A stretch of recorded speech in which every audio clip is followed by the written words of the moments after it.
The competitive 40K network presents Art of War. Art of War. Strategy and tactics. Discussions with the best players on the planet. Now your host, Nick Nanavati. Hello, everybody, and welcome back to another episode of the Art of War podcast. I'm your host, Nick Nanavati, and this week we are joined by one of my good friends, Eric Hoerger, who was my teammate way back in the wee days of Beast Coast. Eric, how are you doing? I'm doing fantastic. No, it's such a good time to be back talking to you. I mean, I remember back 2015 we did ETC together, and yeah, Beast Coast days feel like an age ago. Yeah, it's been like literally so long, and you have totally changed kind of your life regime, moving from here to the UK, playing some Warhammer over there, coming back to America, and now you're kicking ass, taking names, winning ATC, the 5-man team tournament. Eric Hoerger on his team, Battle Brothers.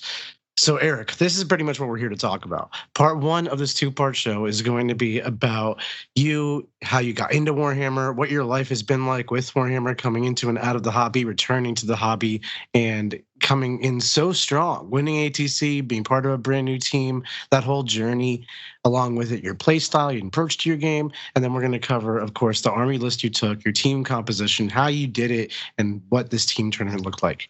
And then in part two of this tournament, we're going to talk about Eric's Orks. That's right. Eric piloted Orks to the event, did amazingly well. His team won. And we're going to talk about how it worked game by game by game, the pairings, the matchups, game by game. Learn the nitty-gritty of Eric's tactics. You can subscribe to patreon.com/AOW40K to get all those insights, along with 250 plus other episodes and our Discord server. So don't miss out on the fun. We'll catch you there. Eric, are you ready? Yep. Awesome. So let's start simple. Let's start easy. Tell me about your journey with Warhammer. How'd you get into the game?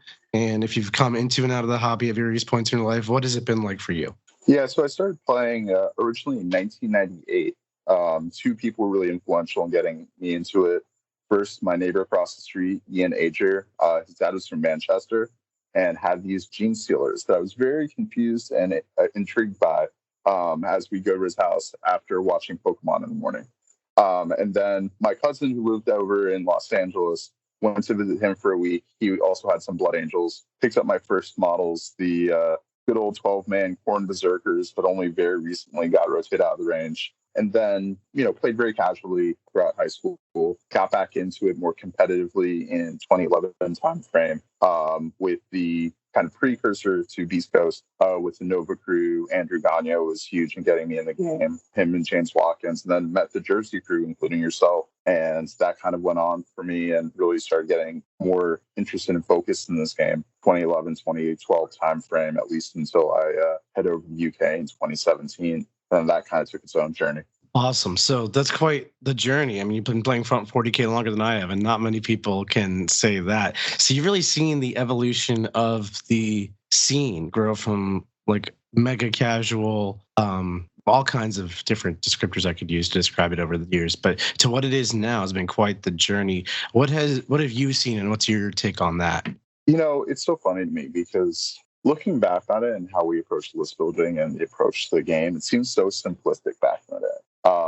It's also just funny how little information was available to us compared to now. Like, if you didn't have someone locally in your area who played a certain army back in those days, unless you were physically buying each book, you had no idea what half the game did. And so much of our focus was on how can I create the most guns and blow you away. We never really had interactable terrain up until like Nova and a couple other events did it. These days, players are a lot smarter for the most part. Terrain's a lot more impactful. And the game is just so much more dynamic. It's not always in the best of places comparatively, but there are more times that we spend in very good places in the meta. And I'd say where we are now is generally one of those. Definitely. I think the game is better now than it has ever been. And even there's still rough patches in the meta, like when Wraith Knights are broken and whatever. They get fixed relatively quickly, which is pretty awesome to see. I mean, Sisters was going to be incredibly ludicrously broken. Maybe they are still too good, but they got like 400 points nerfs before the Codex even dropped, right? Like that's how fast they're doing it. Yeah, and I mean, even thinking back to the community hubbub of the Votan when they originally released the 9th, like there is a lot more receptivity. Whereas, like, I mean, I have come in and out of the hobby a couple times. Age of Sigmar is my other love. And one of those things that kind of pushed me is, do you remember how Ynnari were at the end of 7? Oh, yeah. Double spears teleporting around, activating 100 times. Yeah. So we're comparatively, even at the beginning of 10th, we're doing so much better than that time. Yeah, for sure. I'm surprised to hear that you're getting into Sigmar and that's your love. I didn't realize that was the case. Yeah, it's one of those, every once in a while, I'm someone who has an obsessive personality.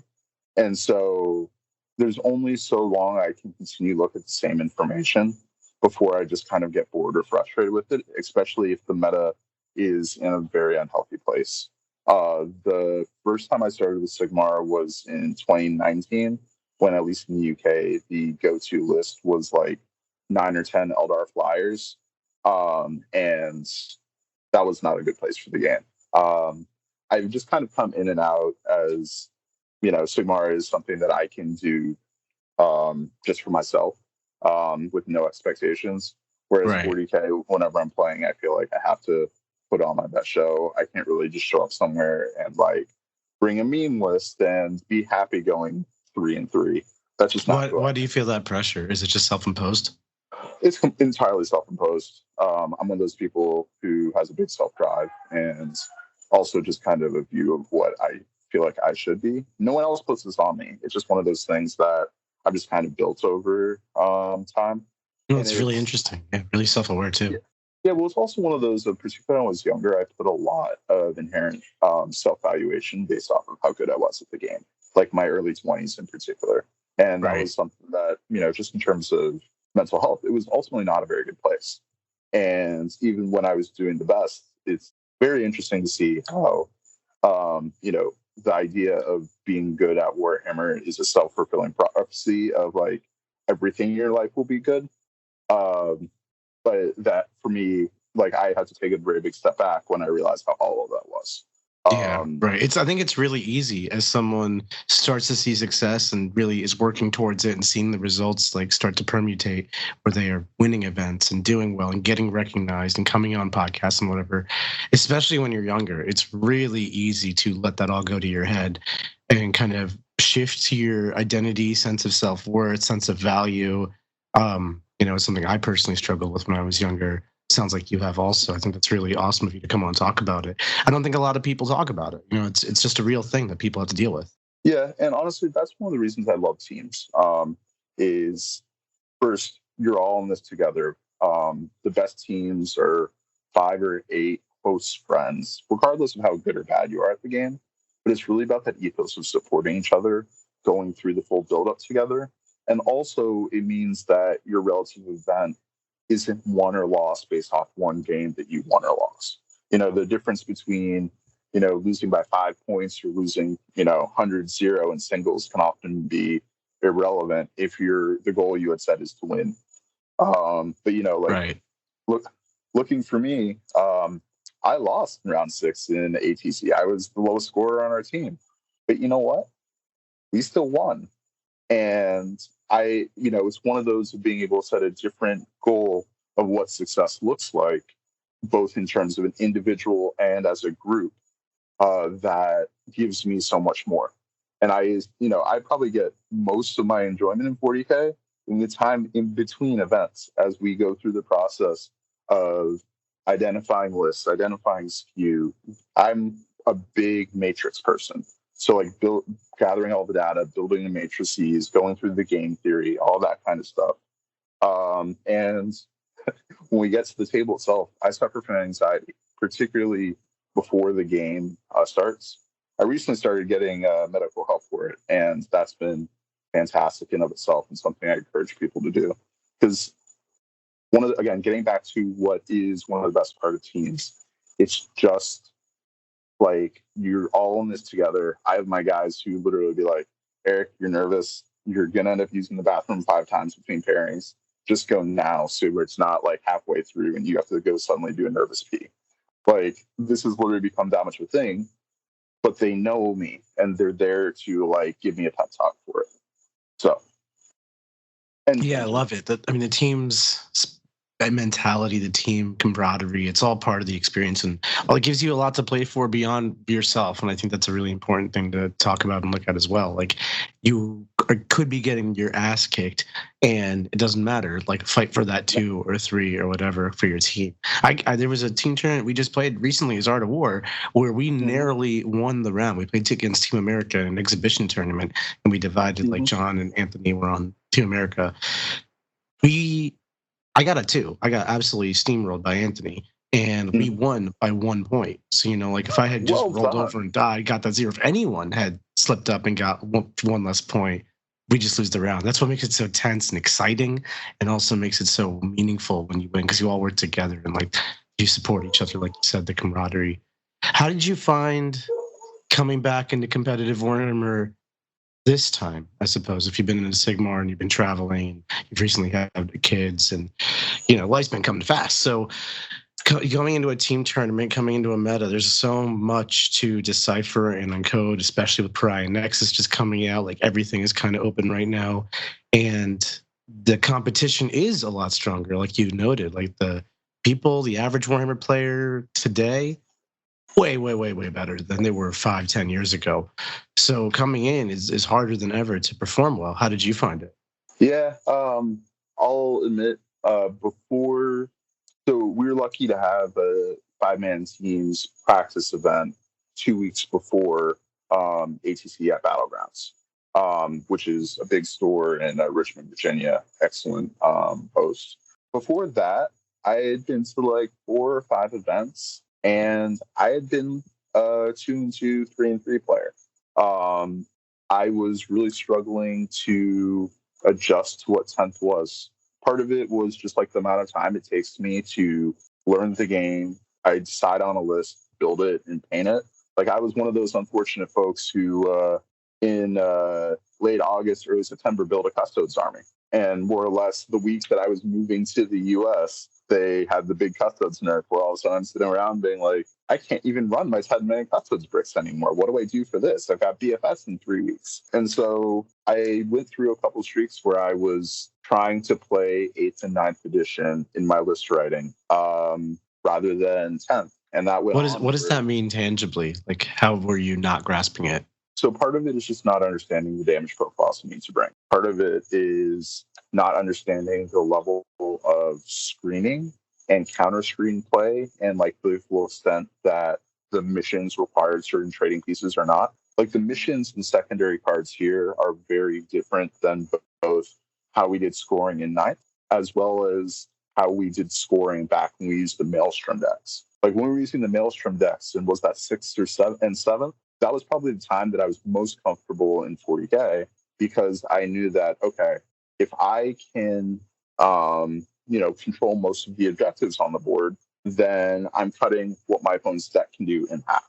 But not having a full understanding or command of what that the secondary's deck was meant that I wasn't positioning myself or building the right tools into my list to be able to effectively score secondary, and also to effectively deny my opponent's secondaries. So, yeah. And so, sometimes you just also run into bad matchups. Like, I was playing 1,000 Suns at Richmond Open, and I spent 6 of my 9 hours on day 1 getting stuck in gargoyle jail. Yeah. It's just one of those. I just couldn't move out of my deployment zone. And, eventually by turn 4, I start to table him, but it didn't matter because I was in gargoyle jail that whole time. Yeah, I mean, the meta is a lot wider than it's ever been, and the problems that one army can pose are a lot different than back in like 5th edition, when it was just a different type of stat line they were presenting to you. Nowadays, there's different strategies and approaches altogether, and game knowledge is more of a factor than ever, and because of that. So you had all these challenges, and you struggled to adapt. How did you overcome it? Honestly, it's a combination of putting models on the table. Like, each of those events that I went to, I might not have done as well as I would have liked to do, but I learned more and more. I got to play against new matchups. I got to figure out, in some cases, what didn't work, and in some cases, what did. I was also lucky enough to be able to play with a couple different factions, so I also learned how to beat those factions by playing those factions poorly. And so with that, reps is important for onboard knowledge. There's also the slow case of just sitting down with each book and figuring out what each of the different things in the game do, in terms of like the major combinations. I'm one of those people who just likes to sit down and read a book or index myself and kind of figure out how I would build it in some of those keys. I really recommend that too. I personally do that myself, and it really helps me learn the game from a different perspective. I think it's a really effective way to get better. Mm-hmm. And one of those things, I also made a goal for myself. I don't know how much I followed through with it, but it was like a 4-step checklist. It was basically like read through the index yourself, watch someone else play it, play against it with any army you own, and then play against it with the army that you're trying to main at that time, of like the levels of mastery that you build against particular factions. And I tried to at least do this against some of the higher tier competition, or like the top of the meta at that time. So that, yes, there's always going to be some skew list or some off meta list that catches me off guard. That was always going to happen. But in terms of the ones that were the top of the meta, like that way I have a better understanding of, at least with the army or the armies that I'm trying to look at, how they go into each other. To what extent do you go to find these practice games? Like, do you go on TTS? Do you play strangers? Do you play yourself? So I'm not a TTS guy. It's just one of those, because I have small kids that often wake up, like I can sometimes commit to one game, like weeknight game every week or two. So I have one good friend, Todd Lancer, who owns a number of armies, lives about an hour away, but regularly comes to my house. I've got one or two other folks locally, but outside that, I try and organize meetups with the Battle Brothers crew, generally in Fredericksburg or at Huzzah Hobbies. And there we can easily pull together like 8 to 10 pretty solid players, and then just organize matchups in such a way that if there are ones that we need to test, that we can get in there. So you have a pretty solid team for improving, and like for solid players all looking to improve and take it seriously, and they're relatively close to you. Yeah, that's awesome. That's really cool. Yeah, I mean, everyone learns it differently. For me, I struggle to visualize things on TTS in the same way I would on the board. The other thing that I've done is I built a table at my house. It's got a GW style terrain, and so I can just deploy my army and at least figure out, like, what does my turn 1 look like? How does this army actually move on the table? This was an issue with my Ork army, as you can imagine. And just kind of, go through some of those initial motions of what does breakout look like? Where do I need to stage different units? Where's safety and where's not? Right. So that for me, I think, is a little bit easier, just in terms of that visualization aspect. But that's not something that everyone can do. And also, particularly if you're trying to do different train sets, like UKTC versus WTC versus GW layout, like not everyone has that. Like that was a big change in of itself for me as well. Was I've been playing UKTC terrain for the last 2-3 years, and so having moved from that to GW was just, it took reps. Right. Because when I originally built my Tau army that I grew to hate very quickly, I was thinking about it. I'd originally built it for a UKTC terrain, and I was thinking about it in terms of that. And then I showed up at the event with JD's awesome terrain through away games, and I was in for some surprises. If you are listening to this, it probably means you play Warhammer 40k. And if you're playing Warhammer, you know you need a lot of dice. Baron of Dice is where we get our dice from. They produce amazing different kinds of dice. We just recently got all kinds of different faction dice shipped to us, which we use on our stream games. But not only do they look really cool, but they're highly customizable. You can get different symbols, corners that are square, corners that are round, different shapes and sizes, different sided dice. It's all the rage. And they're customizable in color and design as well. They are so cool looking. Not only that, but they feel great to roll in your hands. I've never held dice that roll and feel this good. Not only that, but they are scientifically perfectly balanced. There are tons of case studies on people rolling thousands of dice and recording all the results that they get. And sometimes you might get a die that rolls just a few too many ones. We've all had to throw it out before. These dice are not like that. They are perfectly balanced to a T, thousands of rolls, perfect distribution. If you want to take your Warhammer game seriously and make sure the dice are not screwing you over, get some Baron of dice. That's where it makes such a difference in format. I think it's great that you recognize that. That's just a huge part of tailoring your list, and beyond that, your play style, which kind of leads me to my next question. Over the years, Eric, you played like all kinds of armies. I know you dabbled in Necrons, you had your biker base Space Marine army, all kinds of things over the years. And now some of those armies don't even exist. They're very different. The game plays at a totally different play pattern. What armies do you play these days, and how do you find your style within the game now? Yeah, so to be honest, I flip between all sorts of things, just trying to find my groove. I struggled a lot with that at the beginning of 10th edition.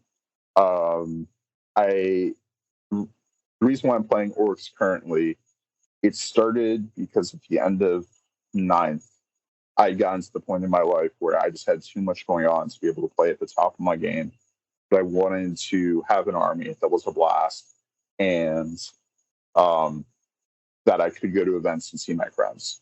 Because ultimately, the friends are what keeps me in this hobby. That and the de-stressing that I get from just painting and modeling, believe it or not. So it's cool that you can enjoy all the parts of the hobby like that. That's awesome. Thank you. Yeah, it's sometimes you need it after this very long day with two small kids in particular. So Orks were already kind of in my mind. And coming out of Richmond Open, I had played Thousand Suns there, and coming out of it, I knew it wasn't for me. It ultimately, outside of a couple tricks, was just too slow. The firepower was there if your opponent played into it, but I found that the army was very easy to play around if you knew what it did. But I've been inspired by being stuck in gargoyle jail for 6 hours, a little bit. And I was working with Justin Roscoe from the Richmond area, and we were just literally going through the different orc factions because I wanted something to build and paint for me again. And I'm saying this because the Speed Freaks, the Kult of Speed, is probably the closest thing that I found to my playstyle, because what I like is something that is deliberate. It's skewed towards close range and combat focus, and it allows me to put my opponents in check. And what I mean by that in terms of from a test term, it allows me to remove their trade pieces, control the board state early without overcommitting, and basically holding the sword over their head where they have to commit, and then I can punish them for it. So let me unpack this really quick, because I'm only just now realizing that you played Speed Freaks at ATC. And most Orc players conventionally have written off Speed Freaks as the worst of the bunch. Like, cool, I wish they were better, but not competitively viable. And you seem to be on it with the Speed Freaks. That you said you and your buddy were just like reading the Orc Codex and trying to think outside the box, make something work here. I'm so curious, Eric. Why don't you just read me the list top to bottom? Read this list for the listeners, and then we can go through exactly how it all works together. Yeah, absolutely. So we started, I have 3 Deffkilla Wartrikes. One of them has the Wazblasta upgrade. I have 2x6 and 1x3 Warbikers. I have 18 Deffkillas and 3 units of 6. I had 4 buggies. There are 4 different ones. 1 Boomstikks Snagga, 1 Megatrack Scrapjet, 1 Custom Wazblasta, and 1 Shock Jump Dragsta. Then to round it out, I had 10 knobs with Warboss on foot, 2 units of Grots, and 1 unit of 10 Commandos. I swear every time an Orc player reads your list, it's just making up a bunch of words. Boomstikks. You're not wrong. Yeah, no, I mean, all words are made up, but Orc words are somehow more made up, Yeah. That's fun, though. I really like this list. We've got 18 Deffkillas, and those are by far the most, to me at least, striking part of the list. It's not, like I never see Deffkillas competitive. We've got 3 Deffkilla Wartrikes. Those are enormous models joined to the bike units, I assume. Yes. And it's so fast. There's so much stuff going on. There's so many one-of random buggies. I don't even know what to think of that. Eric, can you just like high level explain to me how this works, and then kind of go into your unit choices about why you've taken what you've taken here? Yeah, absolutely. So I'm actually going to start from the bottom and then go to the top. I've got 10 commandos because the biggest risk to this list is someone just gets up in my face and move blocks me. So I had to have at least a chance to push someone back.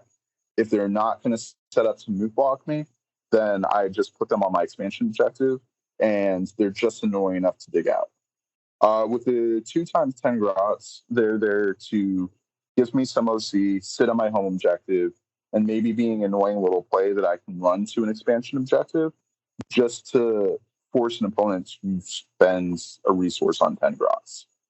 So my 10 knots and my Warboss are part of it, a result of iterative testing, where I found that my opponents it was too easy for them when I didn't have a combat threat to just sit on the center of objective, which really messed up with my primary plan. So Did you just say you had to go out of your way as an orc army to get a combat threat? Yes, I did. Okay, just want to be on the same page. Right. Keep going. So, believe it or not, I used to have more. I had Storm Boys and I had additional buggies in here, and more Wartrikes. These were War Bikers. So these were things that I had to come down on to fix a specific problem. So I'm going to go through the buggies, and they each have a specific job. The Boomstikks Snazwagon has a 6-inch aura of -1 for range and close combat attacks, as long as you're not a monster vehicle. So this is if I'm playing against your wolf jails, if I'm playing against some of the other combat armies, it's a little bit, or Wraiths is another good example. It's a little tech piece to help to throw off the map a little bit there, and it's a good piece to sit on the center of objective where a lot of trading may happen. The Megatrax Scrapjet is there because its shooting can go nuclear, but more importantly, it does mortal wounds on the charge. And I wanted to have enough threats of mortal wounds that something like a Satan can't just happily walk into the center of my army and expect reasonably to live. The custom Wazblasta, its gun is decent with 6 to 9 shots at strength 8 and 2 damage. And when it hits something, it provides a debuff of -1 to hit against ranged attacks, with ranged attacks. And then finally, the shock jump Dragsta. When you advance it, you can pick it up and put it down anywhere more than 9 inches from enemy units. So what I liked with that is I could put it on my home objective in addition to the grots. And it meant that if my opponent had Inceptors or something that could do a 3-inch deep strike, generally speaking, those units can kill 10 grots. But they usually can't kill 10 grots and a buggy. So it gave me that option. And then if I needed to go get engaged on all fronts or just apply a little bit of pressure somewhere, I can just pick it up and put it down where I needed to. The other thing to think about is all these abilities are nice, but these buggies just frankly go 12 plus these 6 inches and can sit on objectives, get in the way of things, go hold the center and force the resource trade, get behind enemy lines, engage on all fronts, all sorts of different secondaries. Their abilities are almost irrelevant. They're just cheap, fast things that are just not that easy to remove. And so I don't have to use a whole bike unit or some Deffkillas in order to score my secondaries. Because for my whole plan to work, I need to get up early. The primary is nice, but I usually build up a big secondary lead. Because at the end of the day, my army is not the killiest. It's probably the least killy orc list you're going to find. But I can dictate the board state and force my opponents to come out. So the thing is, Deffkillas are not reliable in damage, but they can be the most damaging unit in the game. Orc players with their unreliable damage plans just always drive me nuts. So, talk to me about how much damage these things can do. Like, what is the math here? So it is. So the rockets, 24-inch range. It's copter rockets, so it's relevant in a second. D3 shots, strength 9, -2, flat 3 damage. Twin links with blast. So on average, you're getting 12 shots, 4 hits, 3 wounds on a vehicle if you're lucky. they probably have cover. You're probably not doing that much damage. However, if you're applying into a 10-man unit of like Blood Angels, that's an additional 12 shots. If you're within 9 inches, then you spend a strat for sustain 2. And then if you're rolling great, you can just pick up a Marty's unit to the man with 1 unit, which I have done and did that in round 4. But it's one of those of the Deffkilla have enough potential damage in enough different places that you can't just easily run at them because they may go nuclear. Because I have 3 of these units who can do that. Obviously, only one can have the strat, but on top of the rockets, then they also have the flyover that they can do, same as Wraiths, roll a dice for each model in the unit. On a 4+, it does some mortal wounds. So that can add up. And then in combat, their combat doesn't have AP, but in the Wa turn, a full unit is going to have 42 attacks, hitting on 3, strength 6, 1 damage. So like that can do damage to things that don't have a 2 of save. And so like all of these add together as a very imposing threat that really disincentivizing just running at me. Then finally, the Warbikers. Warbikers control my early game. They're shooting. It's not reliable. Again, this is the thing that is annoying for everybody, including me. But if you're within 9 inches, you can, with the whole unit, you're throwing 30 shots, hits on 5, strength 5, AP 1, 1 damage, twin links, and then some additional shots from the Wartrike. Your combat's fine. You're getting 4. Well, on the Wa, you're getting 5 attacks with the Deffkilla Wartrike at strength 10 minus 2/2. You're getting additional 4 attacks from the Knob with the power claw, and then another 20 attacks from the Bikers, or the regular Bikers. So like you can add up over time. Their big thing is they're pulling on the flanks. They go auto 18 inches when they advance. They're not an amazing unit, but they're enough of something that you have to respect because they can make the damage add up over time. And then my 3-man is a move blocking play because they go with the Wartrike with the Wazblasta. So basically I can advance 18 inches, shoot, and then I get to move an additional 6 inches. So that's enough to be the gargoyle jail that I was kind of inspired with this list. So talk to me about, I guess, like how it all comes together. Like I now understand like what the units do, right? Like Deathcopters shoot mega hard, go super fast. Same with the Warbikers, and they're all really big models, right? Deathcopters are on like 60 mil bases, and Warbikers are on those big ovals. So like this is and each buggy and Deffkilla Wartrike is a huge footprint themselves. So this is like the sea is covered in orcs, is what I'm imagining. and is. Driving up in midfield, shooting the crap out of me, maybe. I mean, in modern day terrain, there's all kinds of stuff, right? Like there's line of sight blocking all over the place. There's really hard to kill units out there, and orc shooting, for all that it is not reliable. How do you play this army? Like, what does it actually do besides just driving to midfield? Is that what it does? Well, it doesn't drive to midfield per se. It more drives around the flanks. So I'm providing early pressure with Deffkilla Wartrikes, a couple buggies on each flank, and then forcing generally slower opponents to have to move resources from the flank to the middle. They don't want to just move things into the center because the knobs are waiting there being like, the only thing I'm waiting for the walls for you to come close enough. This army generally walls in turn 3 or turn 4 off. Because I'm using the Deffkillas, pick angles, trying to get them to the late game while doing some damage early, forcing my opponents to deal with the commandos, the Wartrikes, and their Warbiker counterparts. And then I reserve generally 2 of my buggies, and then can pick up with the 3rd. So I'm covering everywhere except for the middle, because I don't need to go into the middle. I've denied the middle rather than controlled it, because I don't have anything durable enough that if I walk and just sit on the middle objective, that it's going to last for a turn. And that makes a lot of sense, right? So you're really trying to pressure like both expansion objectives at the same time, control your home field, and like totally ignore the middle. Yeah, absolutely. I mean, I might throw like some Grots out there, or a small bike unit, but more of in a move block of saying, Right. okay, you want to kill this, you're immediately going to have to put yourself right in the open, even after your piloting consolidates. And then I'm going to have 18 rockets to fire at you and this knob unit. Any one of those might not kill something. But generally speaking, I will kill or neuter with all 4 of those combined. So is there defensive profiles that you find you can't crack with this army, or does weight of dice really carry you through everything? Well, I mean, if you pray to Gorkon Lorca hard enough, it can kind of work. But no, like really high armor can be difficult. I have a lot of damage 3, but at the same time, my AP is a lot of AP 1 and 2.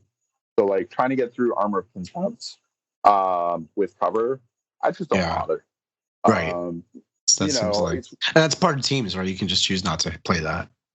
Right, or even if I do, like I played against Land Raider round 4 against Blood Angels, and I just didn't really put my resources into it because I didn't have to.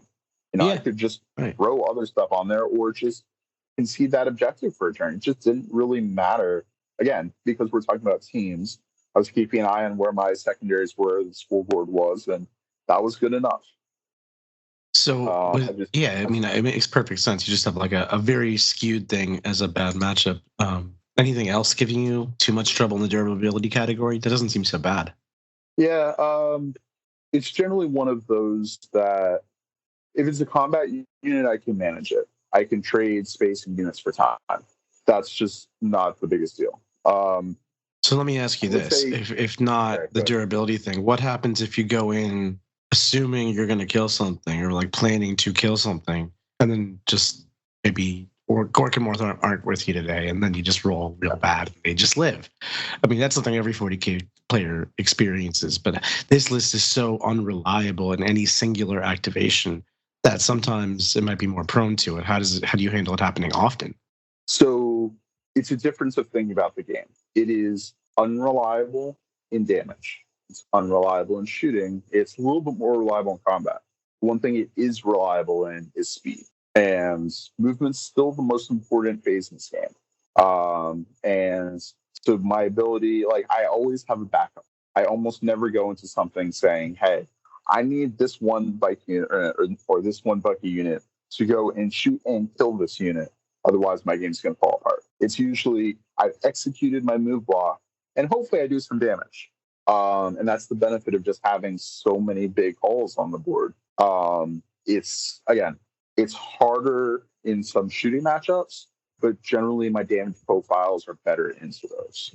The ones where it becomes difficult, like Chaos Knights, are the one that really are a big issue because they shoot and they fight, and they do both well enough that move blocking isn't really that viable, depending on the deployment. Do you typically find yourself getting tabled but winning anyway by being up in board position for so long? Or is this like a type of army where you're killing your opponent, you're both dead by the end of it? What's like the normal cadence for a game for you? Yeah, I'm usually pretty close to table by the end. But it depends on how fragile my opponents are. The Sisters game that I won 18-2, which we'll get to eventually, I wasn't tabled then. I had a lot of my resources remaining. And It just really depends on how much my opponent commits and how much they feel they have to commit on my turns. Because generally speaking, most of the units, once I commit, they will die. The Deffkillas, I'm always trying to get them to the late game. If I can get it where I have 15 passes left on my turn 4, I'm usually in pretty good shape.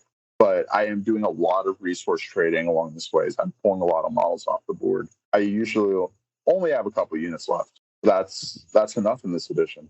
Right. No, it really is. So do you find that you're like controlling the majority of the objectives, winning up primary, and your opponent's kind of getting input into jail themselves, like you're move blocking them to death and they're just not able to get through your orcs? And that's kind of your approach to winning the game? It is. And I've found a big difference in my ultimate score if I'm going first or second. The games that I'm going first end up being a fair bit closer just because that scoring at the bottom of 5 as opposed to the top of 5. but For your games opponent, where yeah. The games where I'm going first in particular, or sorry, going second in particular, it really is just that cadence of just constantly messing up their game plan through move blocks, through just tagging things in assault, just harassing them in ways that I can, because I can advance and fall back and shoot, and I can sometimes advance and charge. It sounds like this is more of a mission army than a killing army in disguise. Oh yeah, absolutely. This is in no way a killing army. I can sometimes kill things when I want to, but right, like as needed, you can kill stuff. It's so fascinating. When I think of speed freaks, like mentally, I just think of like go fast, shoot them, charge them, or some combat fast. Yeah. Yeah. Too many people just like have the vision of what 9th edition speed freaks were, or like freebooters with all the buggies or blood axes, and like this just isn't that. And that's like when Justin and I were doing our breakdown of each of the different factions and how they, or the sub factions and how they played, it's just what we came down to is, you know, we had a very strong premonition that Bully Boys and Green Tide were going to get nerfed in some way. They also didn't appeal to me at all because they were a one-phase army. Mm-hmm. You know, after playing World Eaters, I've learned my lesson on one-phase armies. So you switched to Orks. Yeah. Well, but you look very particularly the type that I was playing now. And it kind of comes together that I have some tools for shooting. I have some tools for combat. It's enough for the basic things of like, you know, what sucks more when you're playing World Eaters than someone who's just like, all right, here's 2 lines of guys that you don't have guns to move through. And in order to interact with the game, you have to put resources out in the open to charge them and kill them, and then immediately lose those resources. And oh, by the way, a very good opponent might just have another 20 gargoyles to put out, you know, or even just respawn the same unit 20 gargoyles. Like that's my problem with one-phase armies. And this is why I've seen a lot of Orc players put flash kits into their list, which are not a reliable unit at all, but they're closer to it. Right. I'm somewhat surprised we haven't seen more Orc players putting like 10 commandos in a truck or 10 Burnos in a truck for the same role. But it's how do you do these aspects so that you can have a multi-phase game. Just skipping shooting is like a really hard place to exist in. Yeah. Right. Because again, you know, with my background, you have to assume that you're playing against a top level player, you know, who knows how to execute a move block appropriately. Yeah. And you know, my bases are huge. There's only so much I can do about move blocks, but I can potentially blow one up with with my Kappas if I can roll really well with their mortals. But a lot of basic Orc lists just don't have that tools, and they struggle for it. Yeah, that makes a lot of sense. So with respect to kind of your team and how the whole composition worked together, I don't have too much time to go into everything, but high level, where did your army fit within the scope of a team? Was it attacking specific things, defending, taking whatever matchup it got, falling to the bottom of the pairing cycle? And like, what was your overall team strategy? Yeah, so mine fell to the bottom. Basically, I was there to get 10 points. If I can do more, great. We were not trying to get me into specific matchups. We're not trying to avoid things. We just need someone to go out there and kind of scrum for things. We skewed very heavy for this match in terms of thick, chunky things. So we had Mike Taylor playing Awakened Dynasty Necrons. His was an army that could play amazingly on heavy tables because there were a lot of heavy tables in Pry Nexus. Mark Hurdle was running his patented triple Land Raider Ultramarine Gladius, and then we would often pair him with Ed Apple, who is running Grey Knights with triple Land Raider Redeemers and 4 so you had 2 triple Land Raider armies? Oh yeah. Oh yeah, that's some skew. Pairings, right? Oh yeah, I'm so what happened in pairings? Like share, like this is not something many people in singles even really think about, but even in teams, like triple Land Raiders are not the most common thing. So you had 2 of them. Yeah, so I like giving people non-choices in teams. So it's a lot of fun when you're like, hey, which triple Land Raider list would you like to play against today? Yeah, that can be such a... So they were like a pair of devastating attackers. Like you put something out, hope it can fight Land Raiders. Yeah. So both of them rocked it. So Mark Hurdle went 5 wins and a draw, and Ed went 5 wins and a loss. Nice. So, that worked very well for us. Just to continue in terms of the chunk, Davis Fry was running triple Lord of Skulls in CSM Soulforge Warpath. So even if they had like a dedicated anti-tank army like Haywire Spam or something, they have one. Like you have 3 of these things. Well, yeah, and then mine, like anti-infantry fire ain't gonna do enough for a lot. Right, you need some T6, heavy T7. hard-hitting stuff for sure. Right. Like really, you and want then, damage 3 in mass, damage 4, damage 2 in mass. Right, and a lot of like not enough teams had enough of that to be able to handle this across all 5. So this was a 5-man team tournament. Was a large part of your team composition intentionally to skew it and bank on the opposing team to not be able to just handle you guys at the list level? So part of it, we came in with the confidence of, player on player skill. Outside of maybe 2 or 3 teams, we're going to be better than them. We're going to be better prepared than them. Then it was also Mark Hurdles when Raiders kind of warp our local meta a little bit, Right. Because he's just Gator. So that kind of influenced that. We already had 2 Chonk, and then Davis added his 3 lower skulls instead. We also considered Renegade Raiders, but he just didn't have enough reps with that. And this is more his style. So at that point, part of it was intentional, and part of it, like, it was players playing skew lists that they enjoyed. And then I just figured out a matrix pairing strategy based off of that to be able to deny teams the choices. So some of it really did come down to the dedicated planning, but some of it also just a little bit more natural. Did you ever find a team composition that specifically countered yours in the rounds that you played, and then you had to dig around that or outplay them on the table? Or was your team comp largely, solid for this tournament? So the team, Connor and the Lobsters, so they went super heavy and skewed their list to be very heavy anti-tank after losing to us. Yeah, so basically, as a whole, I found this skew really gave our opponents some troubles, and we got some feedback for some teams that I respect saying as much. It's one of those values of skew, but we also realized that, we couldn't just go 5 heavy vehicle lists because you have to take terrain into account. So for one of our players, I was just like, I need you to build a list. You're only going to play on these 2 or 3 tables. Your only goal is I need you to be able to draw to win against lose small to draw against pretty much the fields playing on these tables. And, he's just like, got it. I made my mission. He won 3. He lost 3. His, worst loss, he got 7 points out of. It's pretty solid. What was he playing?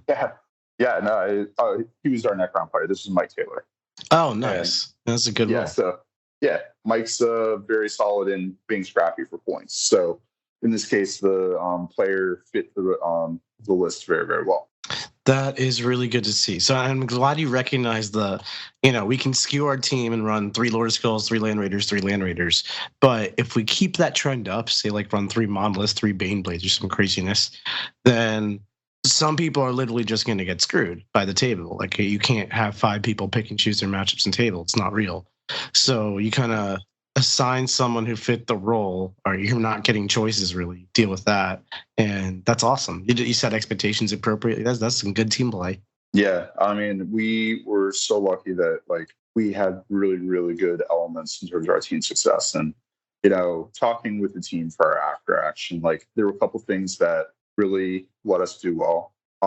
Those things were having a clear strategy about the decisions we were trying to force in pairings, knowing the meta and getting the reps in with our lists, the camaraderie and supporting each other that I mentioned earlier, having refined matrix and playing out the game theory for those pairings, emotional resiliency and scrapping for points, and then finally that everyone knows their role. And, wow. It's a comprehensive list. That's what happens when you can workshop these things ahead of time. That's awesome. Well, Eric, I only have one more question before we head over to part 2 and talk about your gap matchups and the team overalls matchups, which is, if you had a piece of advice for an aspiring Warhammer player, what would it be? So don't be afraid to play and lose. You learn so much more about losses than wins. You learn so much more by playing the game in practice than in theory. And with that, you just get to know the community better. And it's the community that makes or breaks this game. So play games, do your best, play honestly and fairly, and, just get yourself out there. I love that. I think that's like really great advice. Absolutely. Thank you. Awesome, Eric. It's been a pleasure having you on the show. We'll see you over in part 2 with our patrons. Patrons, you can subscribe on AOW40k.com. It's $5 a month. It gets you access to this show, along with 250 plus other episodes. And you'll get access to our amazing Discord server with all the top coaches and players at your fingertips. So, Eric, we're going to talk about your matchups, the armies, the tactics. We'll see you there, folks. Like what you just listened to? Check out Art of War Down Under and Art of War Unbroken on the competitive 40K network. TheArtofWar40k.com.